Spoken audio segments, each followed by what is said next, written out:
갑자기 내게 나타나준 너 난 아무 말도 할 수가 없었지. Pada akhirnya nanti Suhrawardi juga mengklasifikasi.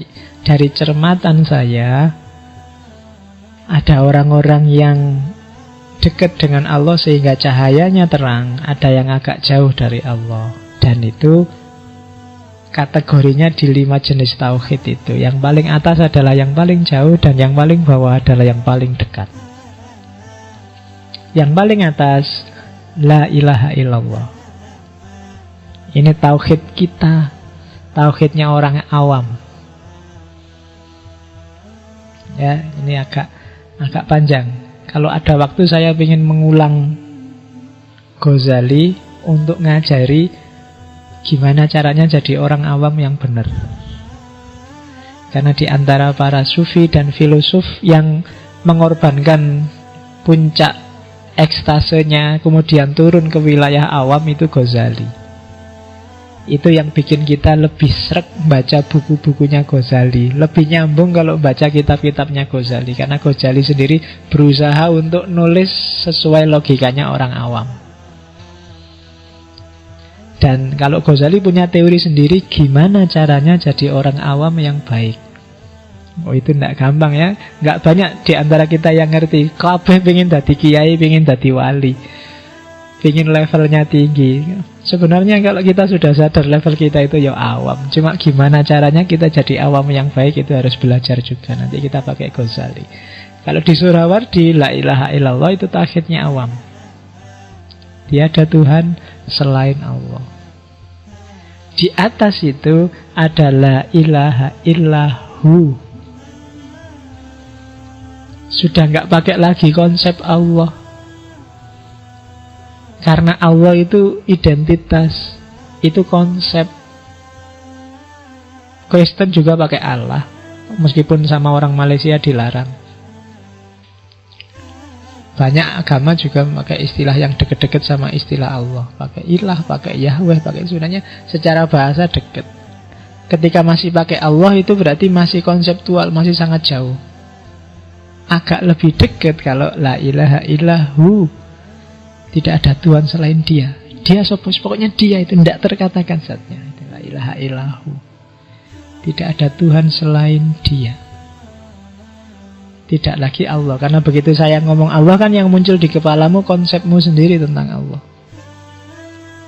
Jangan-jangan tidak kayak gitu loh Allah itu. Nah, makanya orang yang lebih dalam, lebih tinggi dari la ilaha illallah, katanya Suhrawardi, yang bilang la ilaha illahu. Di atas itu ada la ilaha illa anta. Kalau hu itu kan masih jauh, tiada Tuhan selain dia. Tapi kalau sudah anta, tiada Tuhan selain engkau, sudah di sini kan orangnya. Engkau itu loh, sudah bisa ditunjuk. Kalau hu masih di sana, dia adalah Tuhanku. Tapi kalau sudah engkau, sudah dekat. Jadi la ilaha illa anta. Tiada Tuhan selain engkau. Kalau sudah anta, kita sudah berdua, sudah jejer. Kalau masih hu, dia masih jauh. Ada lagi level lebih tinggi dari itu. Ini para sufi biasanya la ilaha illa ana. Oh, itu Al-Halaj dan kawan-kawan kan ngomongnya kayak gini, seperti tidak jelaskan minggu lalu. Kenapa sih la ilaha illa ana? Karena aku ini nggak ada. Aku itu tidak wajibul wujud. Aku itu mungkinul wujud. Jadi yang berhak ada itu hanya Allah. Adaku itu tergantung Allah. Jadi semua alam semesta ini adalah manifestasi dari adanya Allah, termasuk diriku. Jadi tidak ada Tuhan selain aku sendiri. Ini di dalam diriku ini ada Allah. Kenapa? Ya orang-orang ini sudah melenyapkan dirinya. Aku bukan kok aku ini, karena aku sendiri sudah nggak ada. Yang ada tinggal Allah. La ilaha illa ana. Kayak Al-Halaj kemarin loh. Katanya Al-Halaj kan dalam diri manusia ada dua aspek. Ada aspek manusiawi namanya nasut. Ada aspek ilahi namanya lahud. orang-orang ini sudah membuang nasutnya. Semua dimensi kemanusiaan tak buang. Kenapa? Karena aku sedang gabung dengan yang sejati. Ketika nasutnya disingkirkan, tinggal lahutnya. Kalau tinggal lahutnya, Allah bisa masuk. Kita kompatibel sama Allah sudah nyambung. Ketika masih ada nasutnya, nggak bisa kita nyambung sama Allah. Tapi begitu nasutnya disingkirkan, nafsu, materi dibuang semua, yang tersisa tinggal lahutnya. Kalau tinggal lahutnya, Allah bisa halah, bisa masuk. Itu kan yang disebut ajaran hulul. Allah bisa masuk dalam diri kita. Masuk dalam diri kita itu sebenarnya cuma istilah, karena kitanya sendiri sudah nggak ada. Itu kayak setetes air yang dibuang ke lautan. Air gabung, laut gabung sama setetes air, ya otomatis jangan dicari lagi setetes air itu, dia sudah hilang. Yang ada tinggal lautannya. La ilaha illa hana.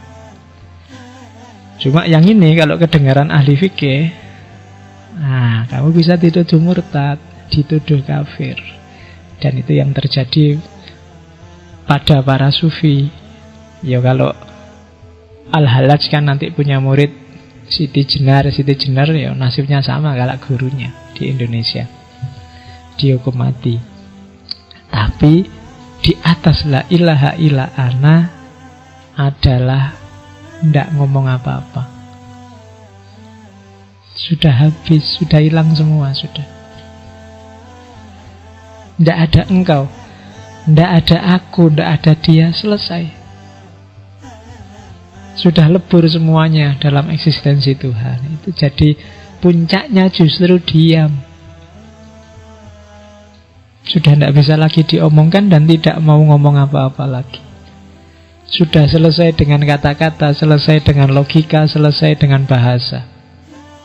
Sudah tidak butuh apa-apa lagi. Itu puncaknya tauhid. Kalau masih bisa diomongkan, masih bisa diekspresikan, masih bisa engkau, aku, diakan, masih ada jarak. Termasuk ketika masih ada ana, masih ada aku, masih ada jarak. Puncaknya justru tidak usah ngomong apa-apa, sudah habis, selesai semuanya, tinggal Allah saja. Aku yang ngomong ana juga sudah nggak ada, sudah habis, sudah hilang. Nah, itu puncaknya tauhid. Apa sih aku ini, siapa sih aku ini, wong aku ini nggak apa-apa, harusnya sudah habis dari dulu kalau Allah nggak ngizinin aku, jadi selesai. Nah itu tauhid yang paling atas, tauhid yang paling tinggi. Ya kalau kita sih masih yang paling tinggi yang di sana, yang paling rendah maksud.